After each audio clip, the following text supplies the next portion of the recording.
Film की शुरुआत होती है और अजीब वीरानी थी इस जगह में। सामने गॉन्जाइन मेंटल हॉस्पिटल था पुराना, जो काफ़ी अरसे से बंद पड़ा था, जिसके बारे में मशहूर था कि इस हॉस्पिटल के डायरेक्टर ने सब पेशेंट्स को कत्ल किया और उसके बाद खुद गायब। इसी हॉस्पिटल की हकीकत को जानने के लिए दो लड़के इस हॉस्पिटल के अंदर जाते हैं, लाइव स्ट्रीम करते हुए, जिसके जरिए बहुत से लोग उन्हें देख रहे थे। दोनों कैमरास के सामने बहुत एक्साइटेड होकर बताते हैं कि और कोई हमें रोक नहीं सकता। ये कहते हुए ये लोग आगे रूम नंबर 402 की तरफ बढ़ने लगे, जिसे पहले कभी किसी ने नहीं खोला था। जैसे ही दरवाजा खुलने लगता है, अचानक से एक घंटी बजती है, कैमरा हिलता है और खौफनाक चेहरा कैमरे के सामने आता है, जिसके बाद दोनों लड़के गायब। सब परेशान और डिस्टर्ब हो जाते हैं, पर एक फेमस यूट्यूबर हाजून के लिए ये खबर ब्लेसिंग साबित होती है, क्योंकि उसे अपने यूट्यूब चैनल हॉरर टाइम्स के लिए एक न्यू कंटेंट आइडिया मिल गया था। वो डिसाइड करता है कि वो अब इस असाइलम को एक्सप्लोर करेगा लाइव स्ट्रीम के साथ। उसके रिसर्च करने पर पता चलता है कि 1960s में ये हॉस्पिटल सबसे बेहतरीन समझा जाता था, लेकिन फिर 50 लोगों की अचानक मौत वाले इस अजीब एक्सीडेंट के बाद यहाँ के डायरेक्टर का गायब हो जाना सभी लोगों को डरा गया था। इस हॉस्पिटल के बारे में अजीब कहानियां फैलने लगी थी, जैसा कि यहाँ पेशेंट्स पर एक्सपेरिमेंट होते रहे हैं, या फिर यहाँ पर जापानीज आर्मी ने कैदियों को टॉर्चर किया है। हम सच्ची कहानी का पता चलाएंगे। एक टीम बनाई जाती है जिसमें 3 लड़कियां और हाजून समेत 4 लड़कियां होती हैं। इनमें एक लड़की साइकिक भी थी, यानी वो पैरानॉर्मल चीजों की जैसे कि जिनों और भूतों की प्रेजेंस को फील कर सकती थी, और वो पहले 3 ऐसी जगह पर भी जा चुकी थी जहाँ पर सच में जिन या भूत थे। अब रात का सीन दिखाया जाता है। सभी लोग अपने कैमरास और माइक्रोफोन्स लेकर हॉस्पिटल के दरवाजे के सामने से गुजरते हैं।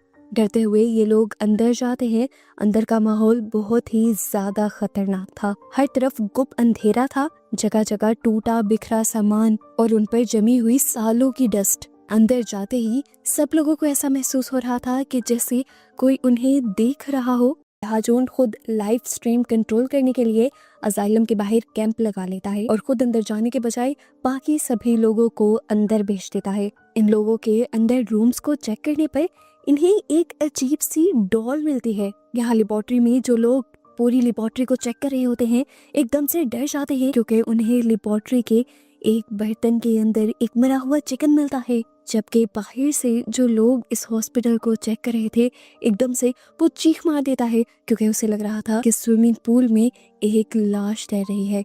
जब ये लोग अपने स्टिक से उसे चेक करते हैं तो पता चलता है कि वो तो खाली एक विग थी। यहाँ एक लड़की हॉस्पिटल की एक दीवार पर अपना नाम लिख देती है, क्योंकि ये उसके जिंदगी का पहला खतरनाक एक्सपेरिमेंट था। अपने नाम के नीचे उसने लिखा था, चलो जिंदगी जिए। अब वही लड़की इसी असाइलम में होली वाटर फेंकने लग जाती है। इसी दौरान दूसरा लड़का जब ऑडियंस को यहाँ के हालात बता रहा था, तभी उसका कनेक्शन ड्रॉप हो जाता है और उसी टाइम पर एकदम से पीछे कमरे का दरवाजा खुलता है, जो दरअसल उसे डायरेक्टर का रूम था, जिसको सब किलर मानते थे। बाहर से हाजून उसे अंदर जाने को बोलता है, तो वो अंदर जाकर वहाँ पर एक पिक्चर देखता है जो सभी पेशेंट्स की थी और पेशेंट्स के दरमियान में डायरेक्टर खुद भी थे। यहीं से उसे पता चलता है कि पेशेंट्स के मर्डर के बाद से आर्मी ने इस असाइलम को हमेशा के लिए बंद कर दिया था। खैर, अब हाजून और शार्लेट ऑडियंस से बात करते हैं और उन्हें बताते हैं कि वो लोग असाइलम को अंदर से बंद कर चुके हैं। सभी लोग इस टाइम असाइलम के अलग-अलग रूम्स के अंदर खड़े हैं और देखते हैं किसके साथ क्या होगा। काफी देर इंतजार करने के बाद जब वहाँ कुछ नहीं होता तो ये सारे लोग डायरेक्टर के रूम में चले जाते हैं और वहाँ जाकर घोस्ट को बुलाने का रिचुअल शुरू कर देते हैं। इन्होंने इस रूम को पूरी तरह सजाया था, बहुत सारी बेल्स लगाई थी, कैंडल्स लगाई थी और जिन जिन चीजों से सोल अट्रैक्ट हो सकते थे वो सारा काम इन्होंने यहाँ पे किया था। अब ये लोग अपना रिचुअल शुरू कर देते हैं। अचानक यहाँ पर मौजूद सभी कैंडल्स बुझने लगी। वो सारी घंटियां जो इन्होंने यहाँ पर लगाई थी वो भी जोर जोर से बजने लगी। सभी डर गए, पैनिक हो गए और बाहर भागे। सबकी हालत देखने वाली थी, लेकिन फिर खोदा पहाड़ निकला चूहा।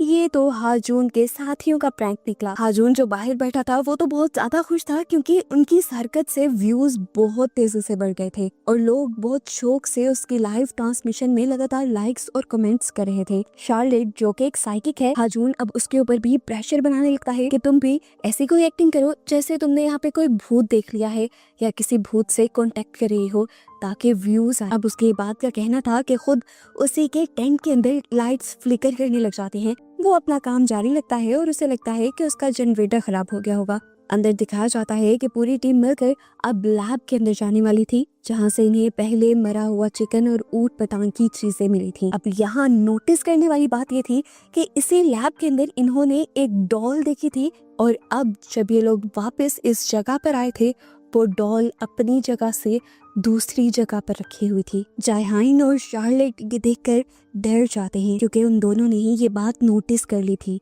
और ये काम उनमें से किसी का भी नहीं था। यहाँ पर उनके ग्रुप का एक मेंबर उन्हें बताता है कि ये डॉल बिल्कुल एक पेशेंट जैसी लग रही है, जिसकी तस्वीर उसने डायरेक्टर के रूम में देखी थी। वो लड़का एक्साइटेड होकर उस डॉल को उठाने लगता है तो शार्लेट उसे रोक देती है, मना कर देती है कि उसे हाथ मत लगाना। शार्लेट को डर लगने लगा था, उसका माथा पसीने से भीग गया था, यानी सच में यहाँ कुछ था और वो फौरन इस रूम से बाहर जाना चाहती थी। और जब वो अपने आप पर कुछ कंट्रोल पाते हैं तो दोबारा अपने ग्रुप को ज्वाइन करती है। अब 8 लोगों का ग्रुप 4 लोगों में डिवाइड हो जाता है। 4 लोग ऊपर रूम नंबर 402 की तरफ बढ़ने का फैसला करते हैं और 4 लोग थेरेपी रूम को विजिट करने का डिसाइड करते हैं। यहाँ पर ये लोग बहुत से ऐसे कंटेनर्स नोटिस करते हैं जो दिखने में कॉफिन जैसे लग रहे थे, लेकिन इन कंटेनर्स के फ्रंट पर एक होल बना हुआ था। अब यहाँ पर एक लड़का उस सुराख के अंदर हाथ डाल लेता है और ऐसी एक्टिंग करता है जैसे अंदर से किसी ने उसका हाथ पकड़ लिया था। वो जोर से चिल्लाता है। शार्लेट इस मर्तबा डर जाती है। वो सबको ऐसा करने से मना भी करती है, लेकिन कोई उसकी बात नहीं सुनता। व्यूज लेने के चक्कर में बाहर से हाजून की आने वाली इंस्ट्रक्शन के मुताबिक ये सब लोग उस कंटेनर के अंदर हाथ डालते हैं और सभी ऐसे एक्टिंग करते हैं कि जैसे अंदर से किसी ने उन्हें पकड़ा हो। अब शार्लेट को भी ऐसा करना पड़ता है इन सब के प्रेशर में, और उसके साथ सच में वही हो जाता है जिसका उसे डर था। कॉफिन के अंदर से किसी ने उसका हाथ पकड़ लिया था और वो हाथ छोड़ने को तैयार भी नहीं था। वो जब डर कर चिल्लाने लगती है तो सब उसकी मदद के लिए आते हैं, उसे मिलकर खींचते हैं, लेकिन सबकी ताकत कम पड़ गई थी। आखिर अंदर जो कोई भी था उसने खुद ही शार्लेट का हाथ छोड़ दिया, और शार्लेट ने जब हाथ बाहर निकाला तो देखा जैसे किसी ने अपने तेज नाखूनों से उसे खरोंचा हो। ये सब लोग डर गए थे, इसलिए फौरन कॉरिडोर की तरफ भागते हैं और तभी देखते हैं कि किसी ने शार्लेट का स्कार्फ पकड़ लिया है। शार्लेट जब कॉरिडोर में आती है तो देखती है कि जहाँ पर उसने अपने नाम के नीचे लेट्स लिव लिखा था, वहाँ अब तुम्हारी मौत लिखा हुआ आ रहा था, और इससे वो और भी ज्यादा डर गई। जायहून और शार्लेट पैसों से ज्यादा अपनी जान बचाने का सोचते हैं और इस मिशन को यही अबॉर्ट करने का फैसला करते हैं। शार्लेट रोते हुए अपने कैमरे में रिकॉर्ड करती है कि ये शायद उसकी जिंदगी की आखिरी रिकॉर्डिंग और आखिरी व्लॉग हो, क्योंकि ऐसे लग रहा है कि उसकी जिंदगी पे किसी ने कर्ज दे दिया है, शराब दे दिया है और अब वो मर जाएगी। हाजून बाहर से अपने साथियों को कहता है कि तुम जाकर हाजून और शार्लेट से कहो कि तुम्हें इस लाइव स्ट्रीम के और भी ज्यादा पैसे दिए जाएंगे। शायद पैसों को सुनकर वो इस मिशन को अबॉर्ट न करें। इससे पहले कि वो 2 लड़के उन तक पहुंचते, ये दोनों उस असाइलम से बाहर निकल चुके थे, लेकिन बाहर जाते ही ये लोग झाड़ियों में फंस जाते हैं। इन्हें आगे जाने का रास्ता ही नहीं दिखाई देता। हाजून के जिन दोनों साथियों ने वीडियो को पैरानॉर्मल बनाने का प्लान किया था, उनके साथ ही सबसे ज्यादा डरावने काम होते हैं। सबसे पहले वो स्टोर रूम में व्हीलचेयर को हिलते हुए देखते हैं और उसके बाद कोई ना दिखने वाली चीज उनके ऊपर हमला कर देती है, और इस चीज की फुटेज कैमरे में रिकॉर्ड भी होती है। फिर यहाँ से एक उड़ती हुई चीज जाती है और उस लड़के के सर पर लगती है, जिसके बाद वो लड़का बेहोश हो जाता है। उधर दूसरा लड़का जैसे ही इस कमरे से बाहर निकलने की कोशिश करता है तो उसके सामने दरवाजा बंद हो जाता है। बाहर शार्लेट और जायहून किसी चीज को स्मेल करते हैं और नोटिस करते हैं कि बाहर वही मरा हुआ चिकन और केमिकल पड़े थे जो लैब के अंदर थे, और ये उनका पीछा कर रहे थे। वो डर जाती है। अभी वो पीछे मुड़कर जायहून से कुछ कहने ही वाली थी कि उसे लगा कि तबीयत बिगड़ रही है। उसने जब आंखें खोली तो उसकी पूरी आंखें काली पड़ चुकी थी। वो डर कर चीखती हुई टेंट के अंदर की तरफ बढ़ती है। वो बाहर देखती है तो जायहून एक कोने में खड़ा अपनी फ्लैशलाइट लेकर उस डॉल को घूर रहा था जो लैब में इन्होंने पहले देखी थी, और अब वो जायहून के कदमों में थी। अब वो एक और मर्तबा चिल्लाई। वो डरी। एक क्रिएचर यानी एक भूत को अपनी आंखों से देखकर, जिसने पलक झपकते ही उसे पकड़ लिया और खींचते हुए अंधेरों में ले गया। और फिर शार्लेट की आवाजें कम होते होते खत्म हो गईं। ऊपर हाजून का वो एम्प्लॉय जिसके ऊपर घूस ने हमला किया था और वो बेहोश हो गया था, उसे भी होश आता है और वो देखता है कि उसके बाकी साथी रूम नंबर 402 खोलने की कोशिश कर रहे हैं। वो फौरन उनके पास जाता है और उनको वार्न करने की कोशिश करता है कि ऐसा मत करो, यहाँ पर सच में भूत हैं। लेकिन ये लोग उसकी बात नहीं सुनते। एक छोटी सी बॉल अब इनकी तरफ आती है और जैसे ही रूम नंबर 402 का दरवाजा खुलने वाला होता है, शार्लेट की चीखें इनके कान फाड़ने लग जाती हैं।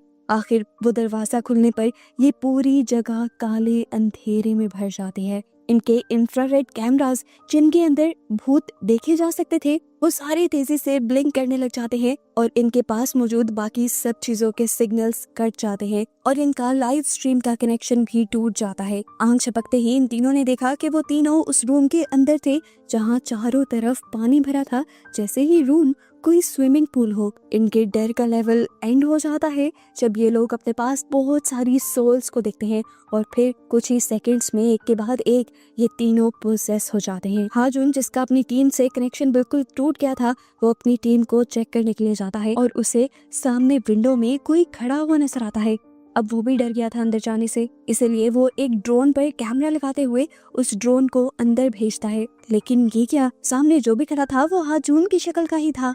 डायरेक्टर की बॉडी उड़ते हुए उसके कैमरास की फुटेज में कैच होती है। ये देखकर वो डर जाता है। अब वो स्पिरिट एकदम से हाजून की तरफ बढ़ जाती है, जबकि सीन कट होकर दूसरी तरफ दिखाया जाता है वो व्हीलचेयर जो खुद ब खुद चल रही थी, वो चलते चलते रूम नंबर 402 की तरफ आ जाती है और एक लड़के के ऊपर हमला भी कर देते हैं। बाहर दिखाया जाता है जो लाइव ब्रॉडकास्ट चल रही थी, काफी देर से उस पर कुछ ना नजर आने की वजह से सारे लोग उसे छोड़कर चले जाते हैं और ये ब्रॉडकास्ट फेल हो जाते हैं। व्यूवर्स ऐसे कमेंट करने लगे थे जैसे ये सब कुछ फेक है, एक ड्रामा है। मूवी के पोस्ट क्रेडिट सीन में हमें होली वाटर दिखाया जाता है जो शार्लेट ने असाइलम के अंदर रखा था और अब वो बॉयल हो रहा था, जो चीज ये साबित कर रही थी कि ये असाइलम सच में हॉन्टेड है। और बस इसी सब के साथ ही मूवी यहाँ खत्म हो जाती है।